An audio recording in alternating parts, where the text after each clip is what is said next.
ZEE5 ಇರುವಾಗ ನೀವು ನಿಮ್ಮ ನೆಚ್ಚಿನ ಶೋಗಳನ್ನ ಎಂದಿಗೂ ಮಿಸ್ ಮಾಡಿಕೊಳ್ಳುವುದಿಲ್ಲ. ಅದು ಸಂಪೂರ್ಣ ಉಚಿತವಾಗಿ. ಯಾರು ಯಾರು ನೋಡಿ, ನೀವೇ ಕಾಣಿಸ್ಕೊಂಡ್ರೆ ಸರಿ, ಇಲ್ಲ ಅಂದ್ರೆ ಕೂಗಿ ಊರ್ ಜನನೆಲ್ಲ ಸೇರಿಸ್ಬೇಕಾಗತ್ತೆ.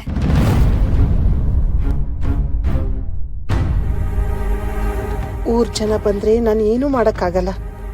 ಏನ್ ಮಾಡ್ಲಿ ನಾನು ಇವಾಗ? ತಪ್ಪಿಸ್ಕೊಂಡು ಹೋದ್ರು ಅನ್ಸುತ್ತೆ. ಈಡಿಯಟ್ಗಳು ನಮ್ಮ ಮನೆ ಮೇಲೆ ಕಣ್ಣು ಜನಕ್ಕೆ.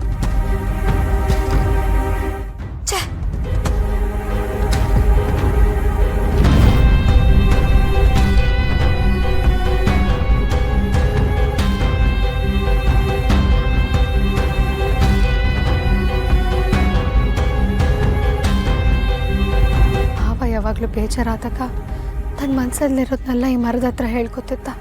ನೀನು ಒಬ್ಬಳವನ ಚಂದಾಕಿದ್ದ ನಮ್ಮ ಬಾಳ್ಗೆ ಕಲ್ಲಾಕಿ ಯಾಕೆ ಹೊಂಟೋದೆ? ಈ ಮರನ ತನ್ನ ತಾಯಿ ಏನೋ ತರ ಭಾವಿಸ್ತಿದ್ದ. ಆದ್ರೆ ಮಾವ ಅನ್ಕೊಂಡಿರೋಷ್ಟು ಕೆಟ್ಟವರಲ್ಲ ನನ್ನ ಅತ್ತೆ ಅಂತ ನನ್ನ ಮನ್ಸು ಹೇಳ್ತಿದೆ. ಕೆಟ್ಟ ಕಳಂಕ ಹೊರಿಸೋಗಿದ್ದಾರೆ, ಓಡೋಗಿದ್ದಾರೆ ಅನ್ನೋ ಮಾತೆಲ್ಲ ನನಗೆ ಡೈಜೆಸ್ಟೇ ಆಗ್ತಿಲ್ಲ. ನಾನು ಅನ್ಕೊಂಡಿರೋ ಅತ್ತೆನೇ ಬೇರೆ, ಮಾವ ತಿಳ್ಕೊಂಡಿರೋದೇ ಬೇರೆ. ನಾನು ಮಾವನ ಥರನೇ ಈ ಮರನ ಅತ್ತೆ ಅನ್ಕೊಂಡು ಮಾತಾಡ್ತಿದ್ದೀನಿ. ನನಗೆ ಗೊತ್ತು ಇದೆಲ್ಲ ಮೂಢನಂಬಿಕೆ ಅಂತ, ಆದರೆ ನನ್ನ ಮಾವನ ನಂಬಿಕೆನ ನಾನು ಗೌರವಿಸ್ತೀನಿ.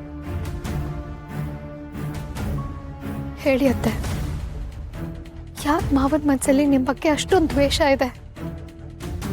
ನಾನೆಲ್ಲೋ ಓದಿದ ನೆನಪು, ಜಗತ್ತಲ್ಲಿ ಕೆಟ್ಟ ಮಕ್ಕಳಿರ್ಬೋದು, ಆದರೆ ಕೆಟ್ಟ ತಾಯಿ ಇರೋದಕ್ಕೆ ಸಾಧ್ಯ ಇಲ್ಲ ಅಂತ.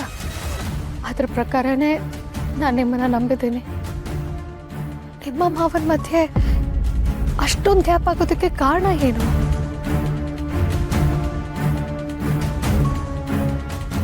ಅಥವಾ ನಿಮ್ಮಿಬ್ಬರ ಮಧ್ಯ ಮೂರನೇ ವ್ಯಕ್ತಿ ಕೈವಾಡ ಏನಾದರೂ ಇದೆಯಾ? ನನಗೆ ಗೊತ್ತಾಗ್ತಿಲ್ಲಮ್ಮ. ಆದರೆ ಮಾವಂಗೆ ಪ್ರತಿ ಸಲ ಕಷ್ಟ ಎದುರಾದ್ರೆ ಅದಕ್ಕೆ ಕಾರಣ ನೀವೇ ಆಗಿರ್ತೀರ ಅನ್ನೋದು ಮಾವನ ತಲೆಯಲ್ಲಿ ಕೂತ್ಕೊಂಡ್ಬಿಟ್ಟಿದೆ. ನನ್ನ ಮಾವ ತುಂಬ ಒಳ್ಳೆ ಮನುಷ್ಯ. ಅಂಥ ಒಳ್ಳೆ ವ್ಯಕ್ತಿನ ನಾನೆಲ್ಲೂ ನೋಡೇ ಇಲ್ಲ, ನೋಡೋದಕ್ಕೆ ಸಾಧ್ಯನೂ ಇಲ್ಲ. ಅಂಥ ಒಳ್ಳೆ ಮನುಷ್ಯಂಗೆ ಮೋಸ ಆಗಬಾರ್ದಲ್ವಾ? ತಾಯಿ ಎಲ್ಲ ದೇವ್ರಿಗಿಂತ ದೊಡ್ಡೋಳು ಅಂತಾರೆ. ಯಾಕಂದರೆ ದೇವ್ರಿಗೂ ತಾಯಿ ಇರ್ತಾಳಲ್ವಾ? ಅದ್ರ ಪ್ರಕಾರನೇ ನಾನು ನಿಮ್ಮ ಹತ್ರ ಕೈ ಮುಗಿ ಬೇಡ್ಕೊತಿದ್ದೇನೆ. ನಾಳೆ ಮನೆ ಹರಾಜು ಹಾಕ್ತಿದ್ದಾರೆ, ಮಾವನ ಹತ್ರ ಹಣ ಇಲ್ಲ.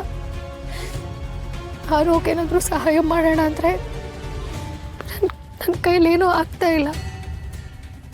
ಬೆಳಿಗ್ಗೆ ಮನೆ ಮುಂದೆ ಹರಾಜಿಗೆ ಜನ ಬರ್ತಾರೆ, ನನಗೊತ್ತು ಕೈ ಕಾಲೇ ಆಡ್ತಿಲ್ಲ. ನೀವು ನಿಜವಾಗ್ಲೂ ಒಳ್ಳೆ ತಾಯಿನೇ ಹಾಕಿದ್ರೆ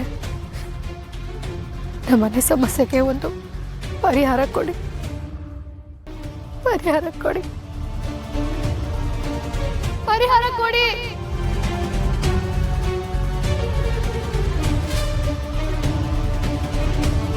ಖಂಡಿತವಾಗ್ಲೂ ಪರಿಹಾರ ಸಿಕ್ಕೇ ಸಿಗುತ್ತೆ.